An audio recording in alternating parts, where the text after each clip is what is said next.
भीड़ भाड़ वाले दावत हाल के बीच खड़े होकर भी इस वक्त भी शेन वेनलांग का जरा सा भी मन नहीं था कि वह गाउतू के बारे में सोचे। वह किसी भी तरह ऐसा आदमी नहीं दिखना चाहता था जो एक मामूली से सचिव, एक ऐसा इंसान जिसे आसानी से बदल दिया जा सकता है कि कमी से दिन रात परेशान रहता हो। लेकिन फिर भी वह खुद को रोक नहीं सका। क्या वह उस नफरत योग्य बेटा को पूरी तरह भूल सकता था? शेन वेनलांग ऐसा नहीं कर सकता था।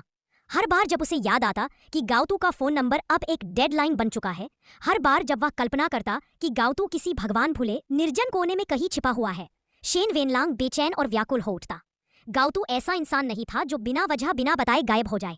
जरूर उसने किसी असली मुसीबत का सामना किया होगा, इतनी बड़ी मुसीबत कि वह किसी से मदद मांगने की हिम्मत भी न कर पाए। बस तभी वह इस तरह गायब हो सकता था।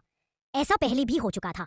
शेन वेनलांग लंबे समय से जानता था कि उसके आसपास एक घोंघा लड़की है, कोई जो चुपचाप लंबी कसरत के बाद शेन वेनलांग थका हुआ खड़ा है, मेज पर रखे स्लैक्स को संदेह से देख रहा है। गाउतू पीछे से धीमी घबराई हुई आवाज में, ओह ये सब ताज़ा खाना है, ठीक से पैक किया हुआ, हर बार ऐसे फेंक देना थोड़ा अफसोस नहीं होता क्या? शेन वेनलांग भौं उठाकर हल्की चिड़चिड़ाहट के साथ, तुमने खरीदा है और तुम्हें क्यों इतनी फिक्र है? वह मुड़ता है और देखता है। गाउतू का चेहरा लाल हो चुका है, छोटे साफ कटे बाल धुले धुले से स्कूल यूनिफॉर्म में घुस जाने जैसा शर्माया हुआ। शेन वेनलांग मन में हल्की हैरानी के साथ, ये इतना अनाड़ी कैसे हो सकता है? दृश्य बदलता है, गर्मियों की छुट्टियां। शेन वेनलांग अलग अलग जगहों पर पहुंचता है। हर बार एक ही व्यक्ति गाउतू काम करते हुए मिलता है।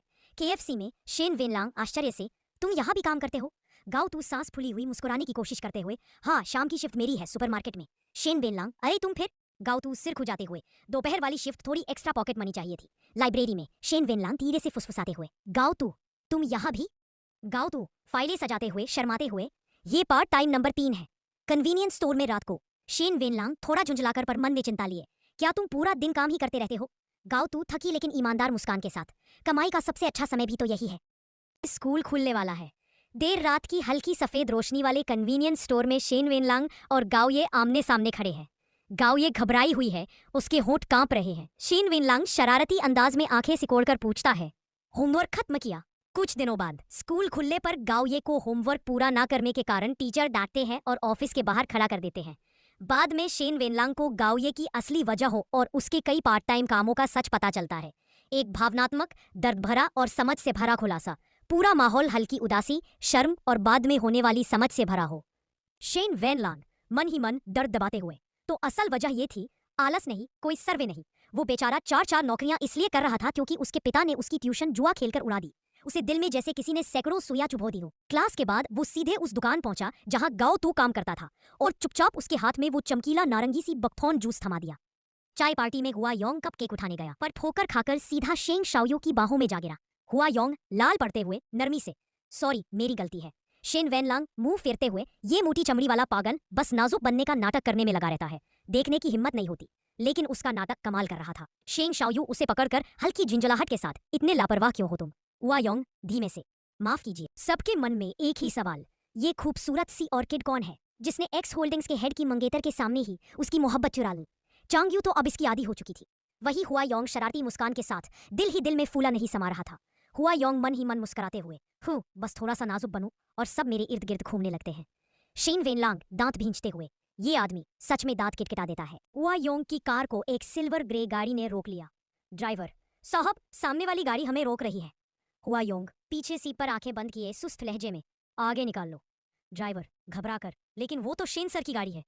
हुआ योंग ने आंखें खोली, देखा शेन वेनलांग कार से उतरे, चेहरे पर साफ नाराजगी। वो खिड़की नीचे करता है। हुआ योंग, पर ये क्या संयोग है? शेन वेनलांग चिढ़कर, संयोग, मैं पीछे से तुम्हें फॉलो कर रहा था। हॉर्न इतना बजाया कि मुर्दे उठ जाएं, तुम्हें कुछ सुनाई नहीं देता? हुआ योंग भौं चढ़ाकर, जरा ढंग से भी बोल सकते हो।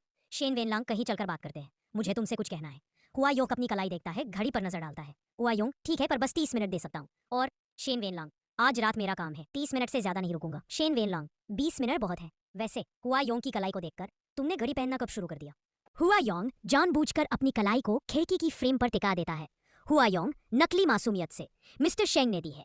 शेन वेनलांग आंखें घुमाते हुए, मिस्टर शेंग, तुम्हें उसे ऐसे बुलाते बुलाते थकान नहीं होती? हुआ योंग हल्की मुस्कान, नहीं, न अगले में। शेन वेनलांग चुप होकर आसपास देखते हैं और पास के एक क्लब की तरफ इशारा करते हैं। शेन वेनलांग, चलो वही चलते हैं। शेन वेनलांग गुस्से और बेचैनी में, गाइए का नंबर बंद हो गया है। हुआ योंग चाय की चुस्की लेते हुए बेहद शांत। हाँ, नंबर बंद होगा तो लाइन डिस्कनेक्ट ही होगी। बिल्कुल सही है। शेन वेनालांग सही मतलब वो बिना वजह नंबर क्यों बंद करेगा? हुआ योंग कौन जाने, शायद पुराने लोगों और पुरानी बातों से दूरी बनाने के लिए। शेन चिढ़कर पुराने लोग कौन से बुरे लोग हैं उसके जीवन में? शेन वेनालांग सिगरेट जलाता है, हाथ हल्का कांपता है। गाओ तू की याद उसे चैन नहीं लेने दे रही। हुआ योंग हैरानी से ओहो, तो तू उसे ढूंढने भी गए थे? शेन भारी आवाज में हाँ, उसके घर गया था। वो घर इंसानों के रहने लायक है ही नहीं। हुआ योंग हंसते हुए अरे वाह, दया तो बहुत उमड़ रही है। शेन तुरंत कौन सी दया? कुछ नहीं है। देखो तुम्हारे पास 11 मिनट बचे हैं, जो पूछना है पूछ लो, फिर मुझे जाना है। शेन वो घर नहीं गया, किसी और कंपनी में नौकरी नहीं की, नया घर भी नहीं किराए पर लिया, नंबर भी बंद। वो है कहाँ? हुआ योंग मुझे क्या पता। शेन भड़क कर हम इतने साल साथ पढ़े, साथ काम किया, अगर उसे कोई दिक्कत है मैं मदद कर सकता हूँ। हुआ योंग धीमे गहरे स्वर में शायद उसे तुम्हारी मदद की जरूरत ही नहीं। शेन क्या मतलब? हुआ योंग सेक्रेटरी गांव क्लब अपनी जिंदगी है, एक बच्चा है, आगे चलकर एक परिवार भी होगा। तुम सिर्फ पुराने सहपाठी, पुराने सहकर्मी, एक आउटसाइडर, एक बाहरी आदमी।